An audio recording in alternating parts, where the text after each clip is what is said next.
all these people here are my team members. This is Elaine. She'll be helping me present today. And we're here to talk to you about DIIME, which stands for Design Innovations for Infants and Mothers Everywhere. So just a little bit of background of what we're doing. Each year, between 300,000 and 500,000 women die during childbirth. And in some areas of Africa, that can be up to 1 in 7 women.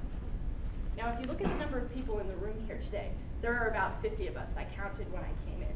That means that 7 of your mothers would have died giving birth to you if you had been born in a different part of the world. That's a huge statistic. And 99% of these deaths occur in developing countries, and the vast majority of them are preventable. Now, this is a huge inequity that DIIME is trying to address through the use of sustainable and appropriate health technologies.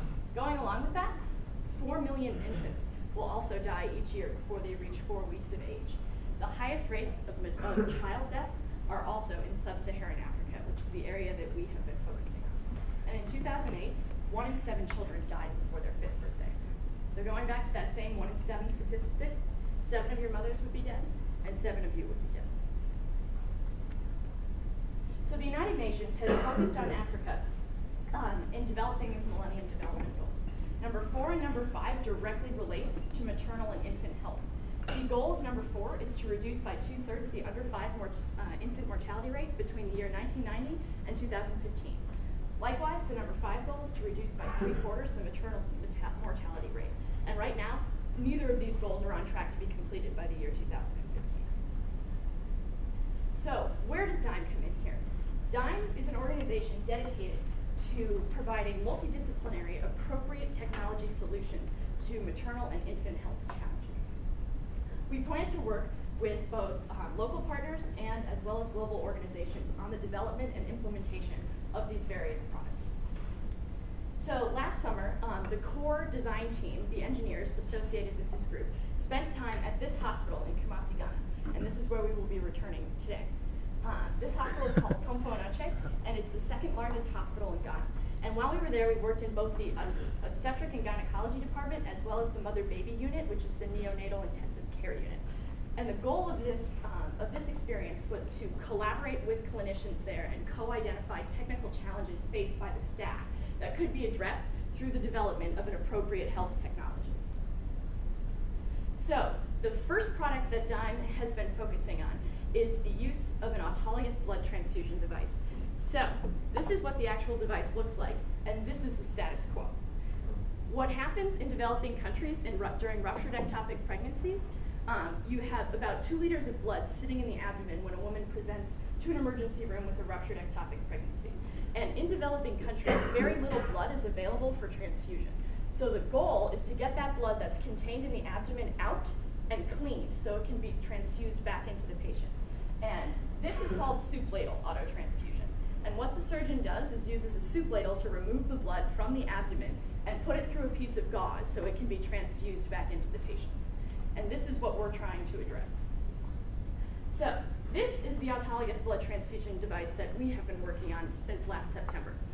It's about this big, and it replaces the soup ladle procedure fully.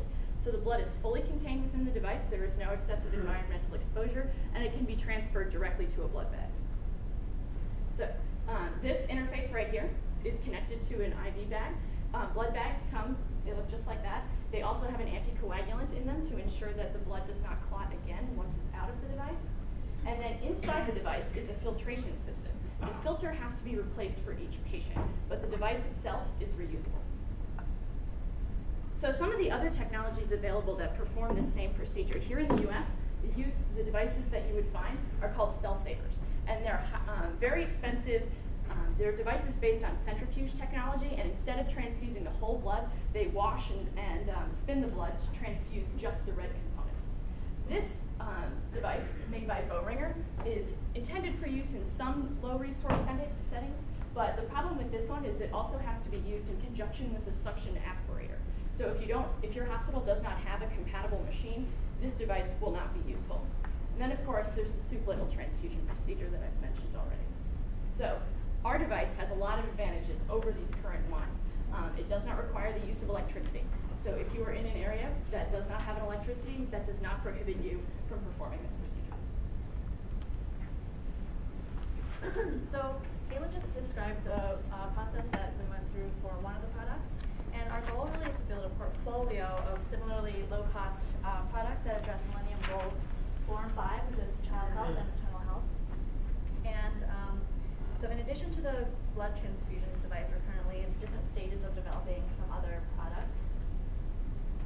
So we also have the reconfigurable labor and delivery bed, which combines, in some areas there are 2 separate beds, a labor bed and a delivery bed, and then the mother is forced to kind of walk to the other while in labor. And so this would kind of combine everything into one bed and help with just overall quality of care, save doctors and nurses time, and is more sanitary as well. There's also the infant respiration monitor. So Africa has the world's highest rate of premature births. Complications that arise with premature birth is lung issues and asphyxiation. So without monitors, nurses rely on visual cues. So walking around and actually seeing if there's a blue baby before they can actually do anything to help. And so this device checks on chest movements and then will emit an alarm if the baby stops breathing. And then there's also the mobile delivery chair, which is another version of the reconfigurable bed, and that is a mobile device that kind of attaches to any bed and transforms it into a delivery bed. So as we focus on how to develop and market the blood transfusion device, so from interviews, we learned that it was important to think about scaling. And so 2 ways that we identified how we could scale is, one is on product scope, is to continue working with the doctors through the relationships that we've already established in Ghana on creating more new products or improving existing ones, and also the geographic scope. So we've started in Ghana because that is where our relationships are the strongest, and then we branch out into sub-Saharan Africa and in the medium term. The great thing about a lot of these products is that they're really usable anywhere. And so our long-term goal is to make all of the emerging markets have access to these products. Here's a look at how many lives would be impacting through these products. They affect anywhere from 4 million preterm births in Africa and to over 20 million births every year, using some just back of the envelope calculations and assumptions of how many women might actually go to certain health care facilities and how space considerations at the hospitals. We're looking at unit sales ranging from 40,000 to 3 million throughout Africa. And this would kind of be more in the medium term range. But to get all these activities done, we have to rely on some key partners. So to be economically and environmentally sustainable, we are exploring options of partnering with local producers for our products. And so in interviews, we learned that in Ghana, there's an excess of skilled metal workers and woodworkers who have, through the apprenticeship model, they're very skilled at doing high production, but might not have the work to do. So this is really kind of employing local people and giving them vocational training and just employment. Another category of key partners are the distributors. And so Ghana's Ministry of Health has a lot of different departments and has different layers within all of the departments.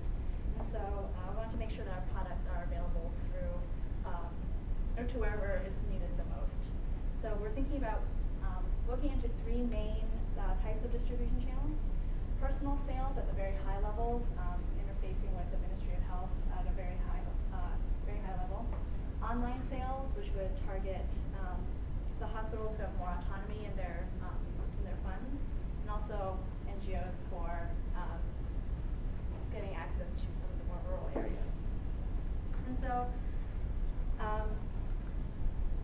looking forward, we're looking at getting all of these products into clinical testing, getting patents on them, and then eventually piloting the